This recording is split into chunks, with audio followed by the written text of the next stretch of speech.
Under the pale light of a distant sun, the human medical outpost stood alone on the red plains of a half-terraformed planet.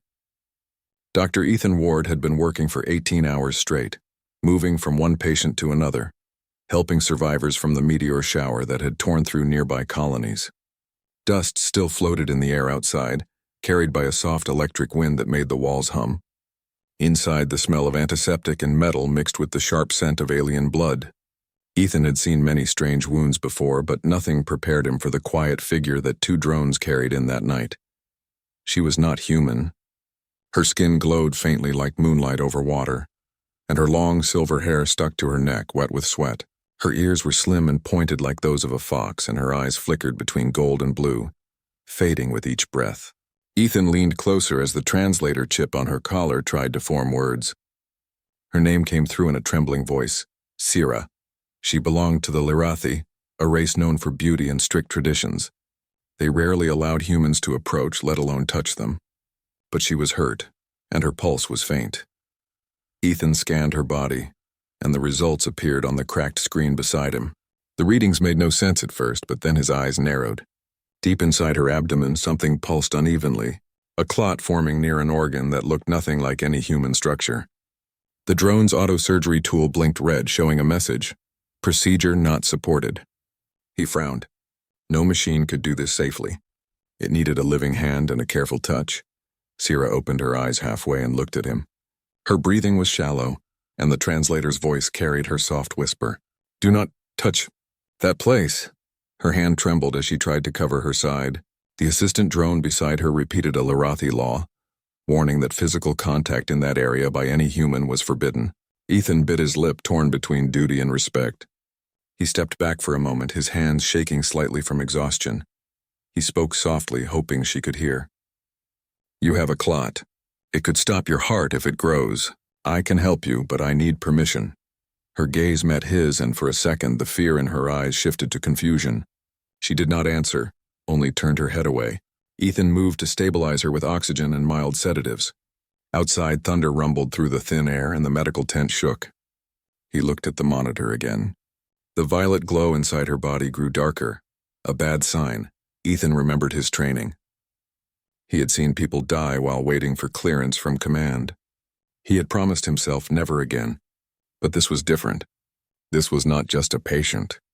This was a life from another world, one that did not trust his kind. If he moved too soon, he could cause harm, not only to her body but to the fragile peace between humans and Lirathi. The lights flickered again, and power cut out for a moment. The room went silent except for the faint hum of her breathing. He stood beside her, watching her chest rise and fall slowly. Her hands were cold, trembling in the air as if reaching for something unseen. Ethan took a small blanket and covered her gently. He spoke again, his voice steady but soft. "You're safe here.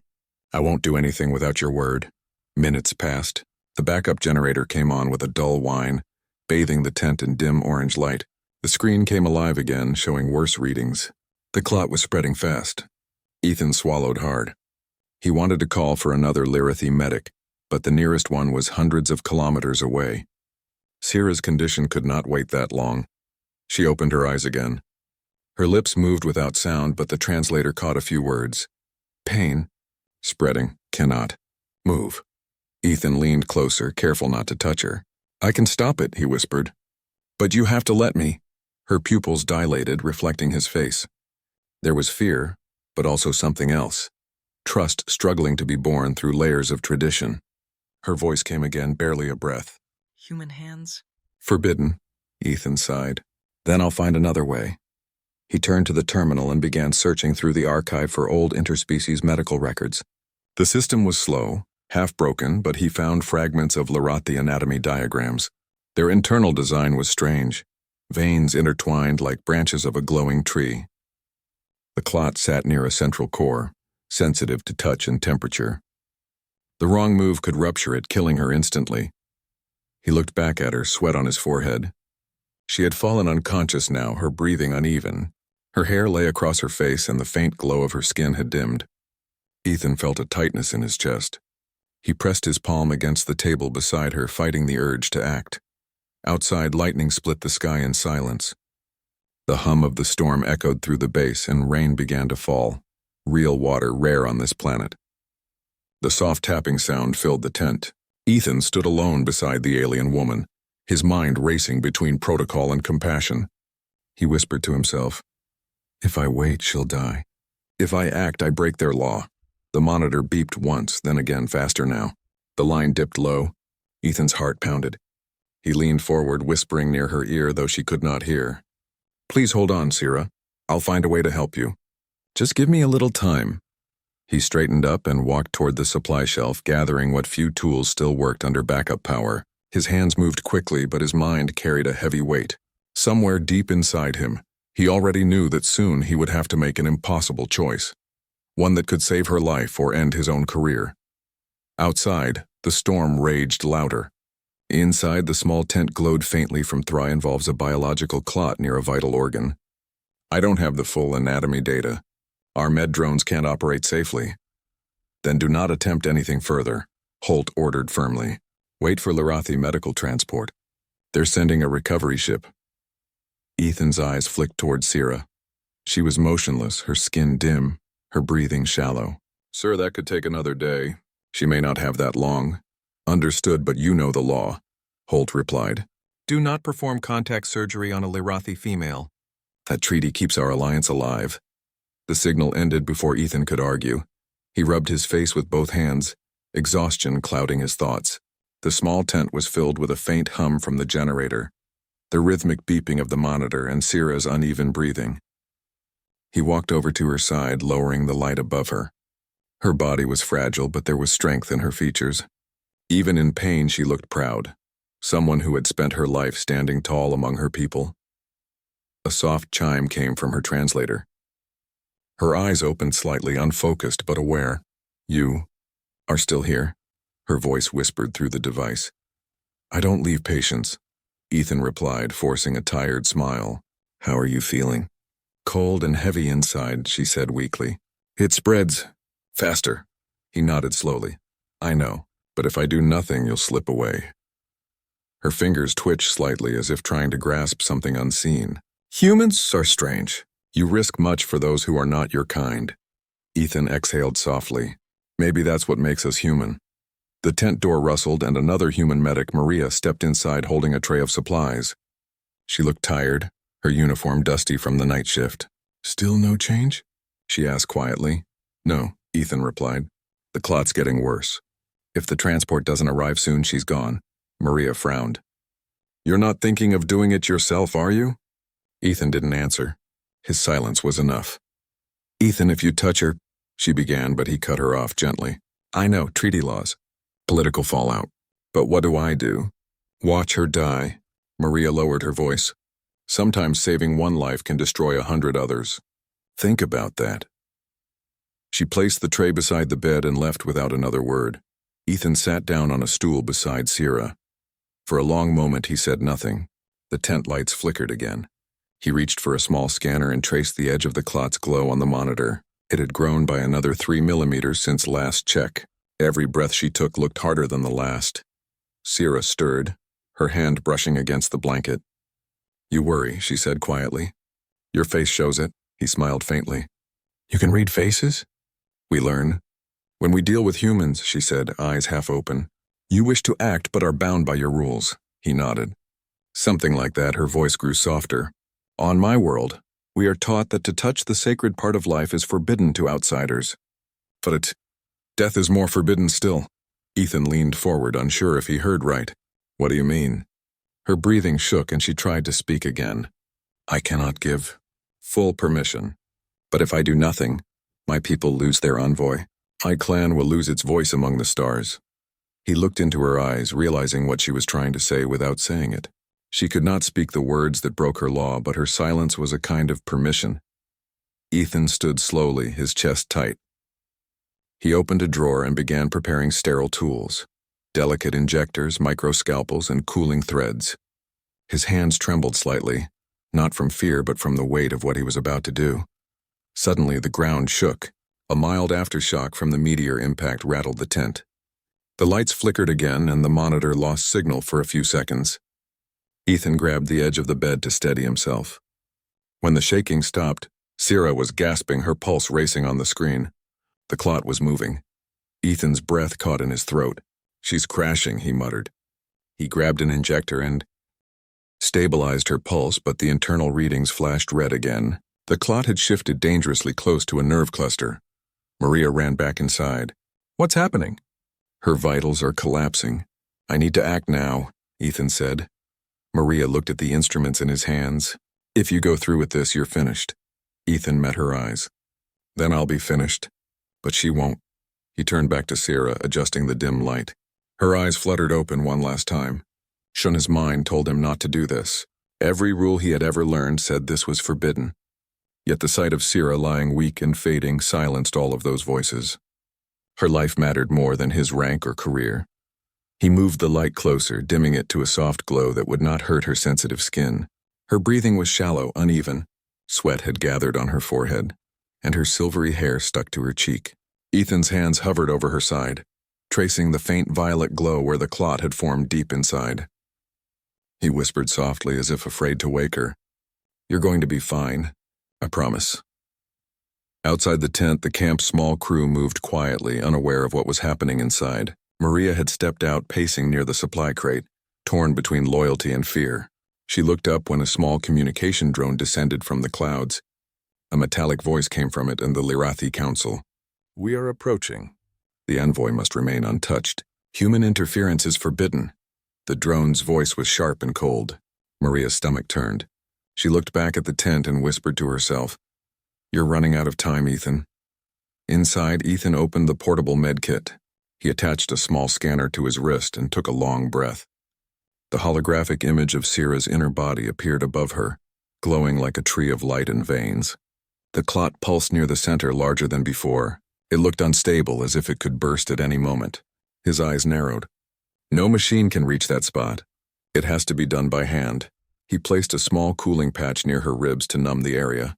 Her body reacted to the touch, muscles tensing for a moment, then relaxing again. Even in that fragile state, she trusted him. Ethan whispered, "Good. Just stay with me." He worked slowly, carefully opening a small incision with a micro tool, following the scanner's guidance. The air inside the tent grew warmer, his gloves damp with sweat. Every second felt like an hour. His breath came shallow, matching hers. The instruments glowed softly in the dim light. The alien tissue was unlike anything he had ever seen, thin, translucent, and alive with shifting color. The Clot pulsed beneath it, glowing darker and darker. He reached for the fine stabilizer probe, hands steady as stone. A single slip could cause the Clot to burst and stop her heart instantly. Outside, the sound of approaching engines echoed through the thin atmosphere. The Lirathi recovery ship was nearing the camp. Maria looked up and whispered a small prayer. Inside the tent, Ethan guided the probe closer. The scanner beeped twice. He was in position. He pressed a button to activate the soft field extractor, and the device began pulling the Clot apart strand by strand. Sierra's body tensed as her pulse spiked. Ethan leaned closer, whispering calm words. "It's okay. Just a little more." He could see the faint glow fading now, the dark core dissolving under the stabilizer's light. A sudden tremor shook the tent, and he almost lost control of the tool, but his reflexes kept it steady. His focus never broke. The final strand of the Clot vanished, and the scanner displayed a stable rhythm. Her breathing eased, the glow of her skin returning to its soft silver tone. Ethan lowered the tool, his hands trembling from exhaustion. He closed the incision carefully and sealed it with healing gel. The monitor beside her blinked green for the first time in hours. Her pulse was strong again. For a moment, the only sound in the tent was the faint hum of the generator and Ethan's heavy breathing. Sierra's eyes opened slowly. She blinked at him, confused but alive. "It no longer hurts," she whispered through the translator. Ethan smiled, unable to speak for a moment. He sat beside her and exhaled in relief. "You're safe now." Her golden eyes focused on him, still weak but filled with wonder. "You touched the forbidden." "Why?" He looked down at his hands, still shaking slightly. "Because sometimes the rules don't save lives. People do." Before she could reply, the sound of landing thrusters roared outside. Dust swept over the camp as the Lirathi ship touched down nearby. Maria ran back into the tent, eyes wide. "They're here. You need to stop everything." Ethan looked at her with calm eyes. It's done. Two tall Lirathi guards entered the tent moments later, their armor gleaming and eyes hard. Behind them came a council medic, her robe shimmering in patterns of blue and silver. She took one look at Sira and then at Ethan, her expression unreadable. "Human," she said coldly through her translator. "You were warned." Ethan stood his ground, tired but firm. "I saved her life." The clot was seconds from rupturing. "You wouldn't have made it in time." The medic's eyes narrowed. "You touched her sacred core. You know the punishment for that." Before Ethan could speak, Sira pushed herself up weakly, her hand trembling as she reached for him. "He saved me," she said softly. No one else could. The guards exchanged glances. The medic looked at Sira for a long moment, then turned back to Ethan. "The council will decide. Until then, you are confined to your quarters." Ethan nodded, too exhausted to argue. As the guards led him out, Sira's voice followed him, soft, tired, but filled with something that had not been there before. "Thank you, human." He looked back once before the door closed, seeing her sitting upright, alive and free. She held a small data pad in her hand. "They've started the inquiry," she said quietly. "The Lirathi medic reported everything. They're furious, Ethan. They want you off this planet." He looked up slowly, his voice calm. "They can do whatever they want." "I'm not sorry." Maria sighed and sat across from him. "I know you're not. But you don't understand how serious this is. Touching a Lirathi like that, it's more than breaking their rule. It's like insulting their faith. Some of them want to call it an act of violation." Ethan rubbed his forehead. "And what about her? Is she alive?" Maria nodded. "She's stable. The medics confirmed your work saved her. She's asking to speak to the council in your defense, but they won't allow it yet." He leaned back against the wall, staring at the ceiling. "They can silence her, but they can't change what happened." For a long time, neither spoke. The wind outside moaned across the red plains, carrying the scent of dust and ash from the night storm. Finally, Maria stood. "They'll come for you soon. Just be careful with what you say." After she left, Ethan sat still, thinking of Sira's eyes when she woke. The way her hand had reached out, fragile but full of trust. He remembered her words, "You touched the forbidden." Why? He had no answer then, but now he knew. It wasn't just medicine. It was humanity's duty to help, no matter the cost. An hour later, two Lirathi guards entered. Their armor glimmered with silver symbols and their movements were silent and graceful. One of them gestured. "The council waits. You will speak." Ethan followed them out into the open. The camp was quiet. The red sky was fading into soft purple as the sun lowered behind the cliffs. In the distance, the Lirathi ship shimmered like glass, its form elegant and alien. The guards led him inside. The air was cooler there, filled with the faint hum of living machines. They brought him to a wide chamber glowing with blue light. The council sat in a semicircle, tall, luminous figures wrapped in robes that seemed to ripple like water. At the center sat the elder medic who had found him. Her golden eyes were sharp as blades. Ethan stood straight. He did not bow. One of the counselors spoke through a translator. "Human, you were told our laws. You defied them. Why?" He looked around the room, his voice steady. "Because she was dying. I had the knowledge to save her. No one else could. I did what any medic should do." The elder leaned forward. "Even if it meant breaking sacred boundaries? You think your kind's logic outweighs our customs?" Ethan met her gaze. "I don't think life should have boundaries. Not when it's slipping away in front of you." A low murmur spread through the room. The translator recorded his words, sending them to every council terminal. The elder's tone grew colder. "You may have saved one life, but you have insulted an entire race." Before he could respond, a soft voice echoed from behind the guards. "Then let that race look at what he has done and decide if it was an insult." The guards turned. Sira stepped into the chamber, weak but standing tall, wrapped in a pale robe. The soft light of the room reflected against her silver hair. Her eyes glowed faintly, but her expression was clear and strong.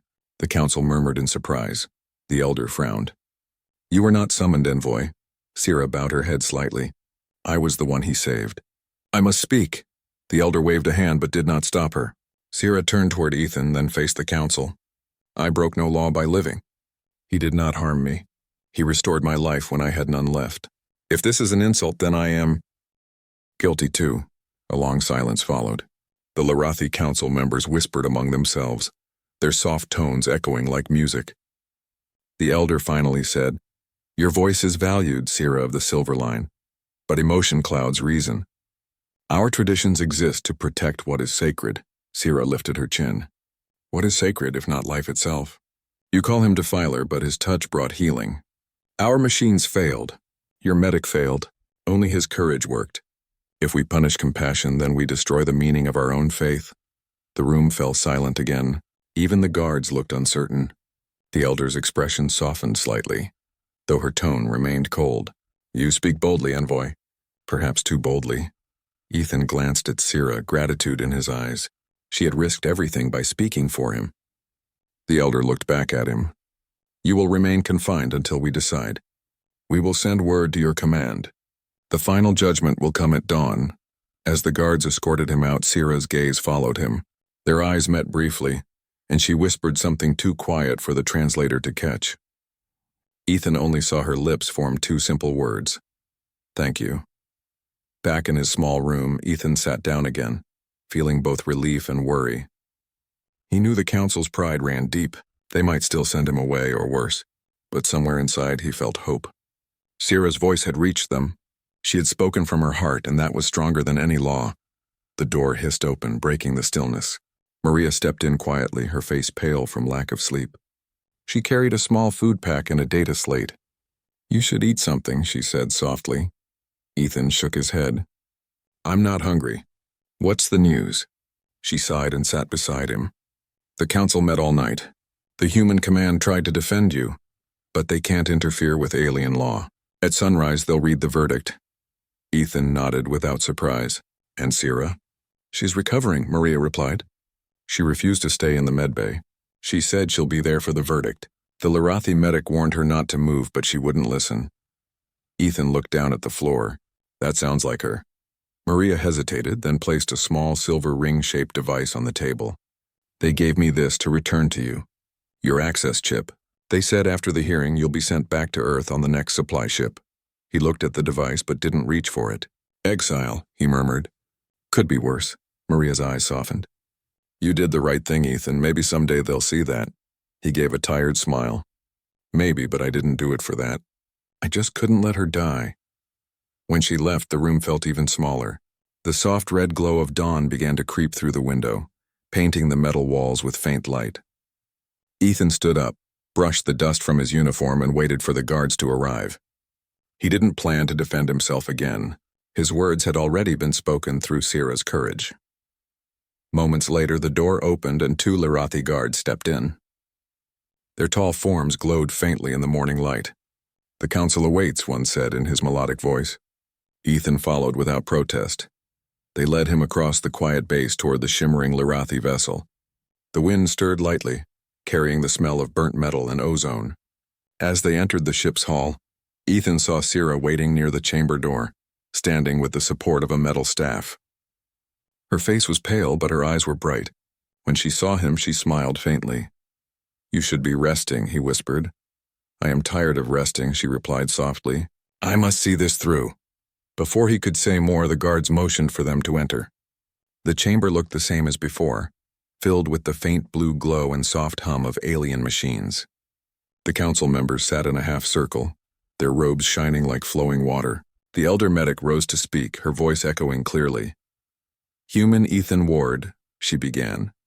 You stand accused of violating sacred Larathi law by touching the forbidden place of life. Yet your action prevented the death of our envoy. We have debated your fate through the night. The matter before us is not only one of law, but of belief. Ethan stood silently, his expression calm. The elder turned toward Sira. Envoy Sira of the Silver Line, you have spoken in his defense. Do you wish to say more before judgment? Sira took a slow step forward, leaning on her staff. Yes, I will say only this. When I was dying, I saw fear in the faces of our machines. They could do nothing. But the human before you showed no fear. He saw me as a person, not as a sacred rule. I owe my life to his courage. If compassion is a crime, then I am his accomplice. Her words echoed through the room. The council members whispered among themselves again. The elder raised her hand for silence.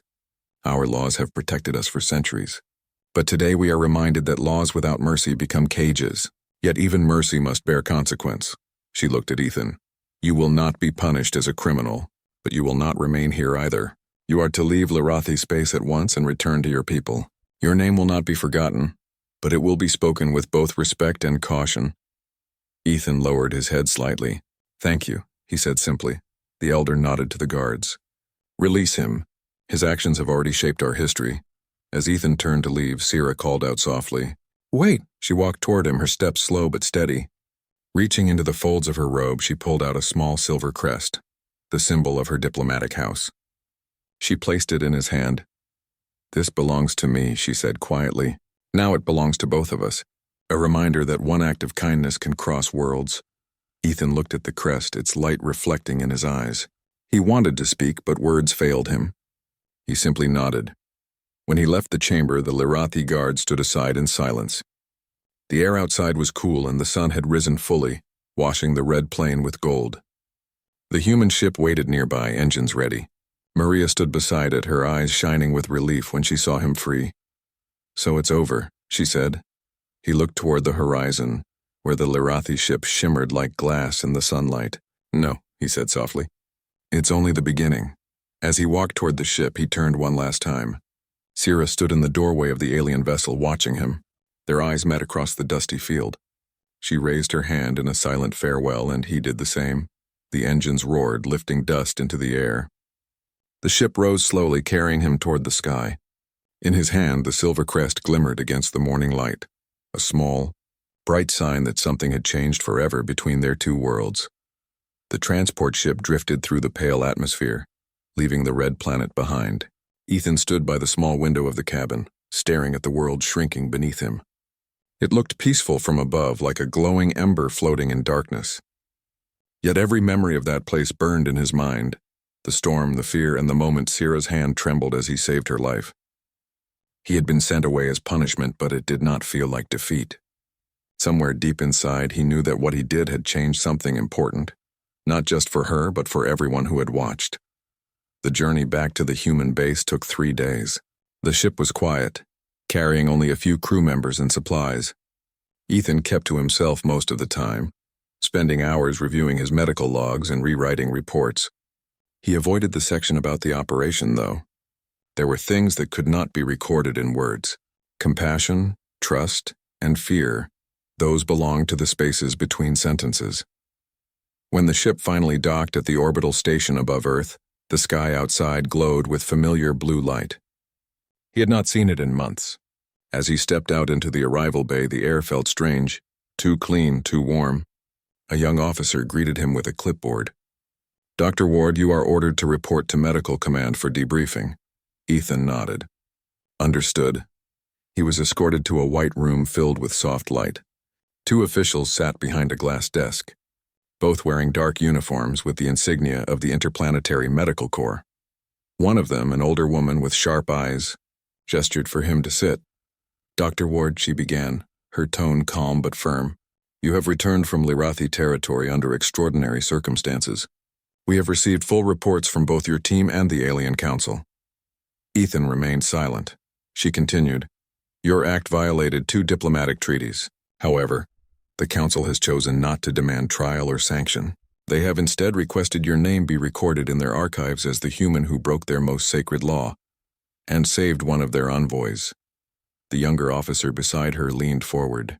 "Do you understand the meaning of that? They consider you both a hero and a danger. You changed their perception of humans for better or worse." Ethan looked down at his hands. "I didn't mean to change anything. I just did what I had to." The woman studied him for a long moment, then softened her tone. "Maybe that's why it mattered. You acted as a healer, not as a politician." She tapped the glass surface, closing the report. "You're officially discharged from duty, but your license remains active. You can still practice medicine, though not in alien sectors." Ethan nodded. "That's fair." She gave a small smile. "You should rest. Earth hasn't changed much, but you look like you have." He left the station with no belongings except the silver crest Sira had given him. It lay hidden inside his pocket, cool against his palm. When the night came, he found himself walking through the quiet streets of the city near the sea. Lights shimmered on the water. The air smelled of salt and rain. He stood there for a while, listening to the sound of waves and thinking of her. Weeks passed. Ethan took a position at a small medical center near the coast. far from the noise of the main colonies. Most of his patients were miners and travelers, people who spoke little but carried stories in their eyes. Life settled into a quiet rhythm. Still, every night he looked at the stars, wondering if the Lirathi ever mentioned his name again. One evening, while he was organizing medical supplies, the center's communication unit beeped. A transmission from the outer colonies blinked on the screen. He almost ignored it, assuming it was routine data. But then he saw the sender's name, Sira of the Silver Line. His heart skipped a beat. He opened the message. The translator activated and her voice filled the room. Soft, calm, and clear. Human medic Ethan Ward. I hope this message finds you in peace. I wish to tell you that the Council has changed its decree. No longer will the sacred law forbid aid from other species in times of need. They call it the Ward Clause. He froze, staring at the screen. Her message continued. I have been appointed as the first envoy of shared medicine between our worlds. I wear two crests now, one of the Lirathi and one of humanity. I wanted you to know this because none of it would have been possible without you. You broke the rule, but you gave us understanding. For a moment, Ethan couldn't speak. His throat felt tight and his chest was heavy. He replayed the message twice, then sat down slowly. The silver crest in his pocket seemed to glow faintly under the soft light. Later that night, he stepped outside. The wind was cool, brushing against his hair as he looked up at the dark sky. The stars shimmered like small fires scattered across the black sea of space. Somewhere among them, she was alive and standing under the same stars. He remembered her last words before he left. One act of kindness can cross worlds. Now, hearing her voice again, he knew those words had come true. A faint smile touched his lips as he whispered into the night. You did it, Sira. The sea waves rolled in softly, carrying the reflection of the stars. Ethan stood there for a long time, his heart at peace.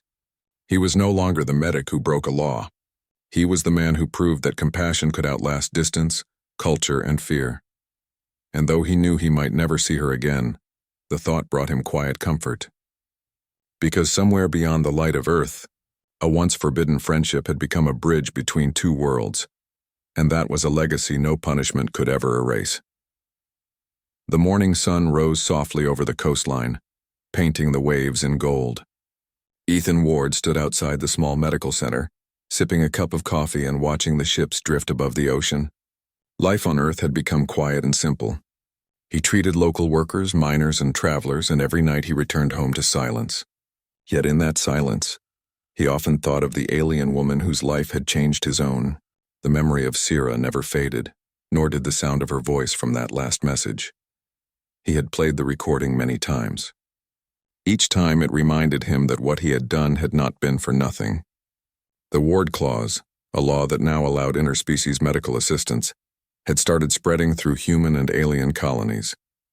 News reports spoke of mixed medical teams saving lives together. Some even called it the Bridge of Compassion. Ethan smiled quietly whenever he heard that phrase. It was strange to think his small act, done in fear and hope, had grown into something so large.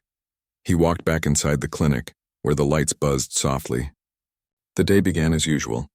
He checked on an old miner with lung trouble, helped a child with a broken wrist, and prepared medicine for the afternoon shuttle crew. Everything was routine until a sudden alert blinked on the comm screen.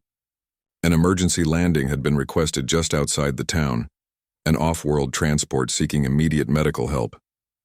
Ethan's heart quickened. He packed his bag and rushed toward the landing zone. The sky above shimmered as a silver ship descended through the clouds. It was unlike the usual human crafts. Its hull glowed faintly like living crystal. His breath caught for a moment.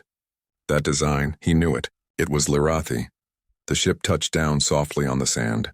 As the door opened, a small team of mixed medics stepped out, humans and Lirathi working side by side. Their translator badges glowed in sync, their uniforms bearing the shared insignia of both worlds. At their center stood a woman whose face he recognized instantly, even after all the months that had passed, Sira. Her silver hair moved with the ocean breeze, and her golden eyes softened the moment they found him.